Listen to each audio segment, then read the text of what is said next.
okujawo akawuwo. Ng'ekitongole ekivunaanyizibwa ku kibuga Kampala ekya KCCA kikyakola kyonna ekisoboka okulaba nga kimalirawo ddala omugoteko mu kibuga Kampala, kikyagenda mu maaso n'okukola ebikwekweto okubaddukanya takisi mu kibuga okulaba nga bagoberera ebiragiro ebyateekebwawo.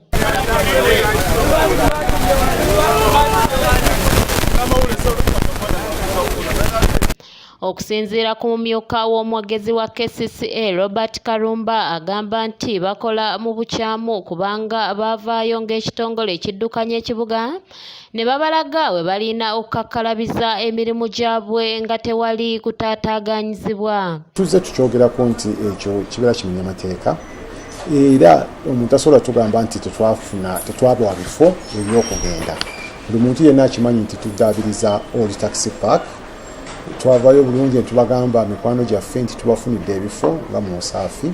Kalumba agamba nti ebikwekweto tebijja kukomekkerezebwa okutuusa nga abatakisi bagondedde amateeka agabaweebwa. Ebikwekweto ebyo kino kyemulabye ku Clock Tower tetugenda kukomaawo, tugenda genda wonna wonna mu bifo byonna ebitalina kubeeramu taxi. Abatakisi balina okujjukira nti ebifo ebyo mubeera munoona number 1 mubeera muleeseemu jaamu. Waliyo ne taxis ezimu ezimira ne mu bifo nga banka.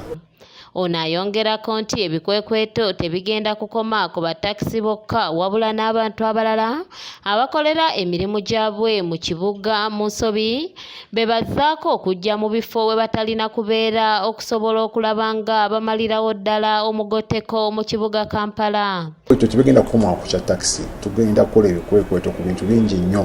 Bano abatambula ku muddo. Even bano abantu bano abadde batungira ebintu wabweru mu maaso ku maduuka. Manyi twali tubawaddemu akabangiriza awo akatonotono kati era tutandise okwogeramu nabo. Manyi ffe tetulina kukola bikwekweto, twogera n'abantu.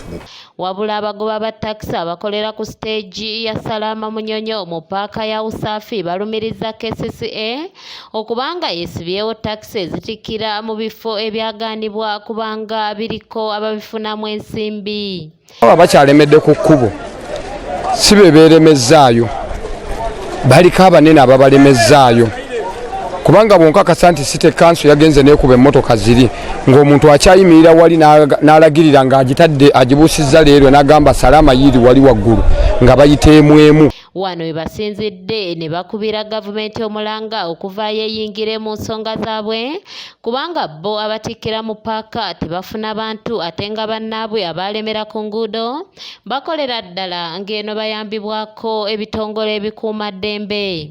Oge mazima tubaye tusaba gavumenti tuyambe babagobe ddala nga bwe bali bagambye mmotoka zive ku kkubo. Batuleeta wano ne bagamba nti wali mmotoka ejja kukolera ku kkubo ne tujja wano ndowooza namwe mwaliyo mu paaka. Za takisi zifuuse ekizibu mu ggwanga lwa nsonga nti abakulembeze abaazikwasibwa baziryamu buli. Osanga abasirikale ku kkubo ekyogoba emmotoka zigende gye zirina okukolera basolooza ssente ku makubo. KCC ne poliisi bakwataganyibwa. Bano wano we basinzidde ne basaba KCCA wamu ne poliisi okubawa olukusa wamu n'obukuumi bo beekolere ku bannaabwe abalemera ku nguudo kubanga bo babeesobolera.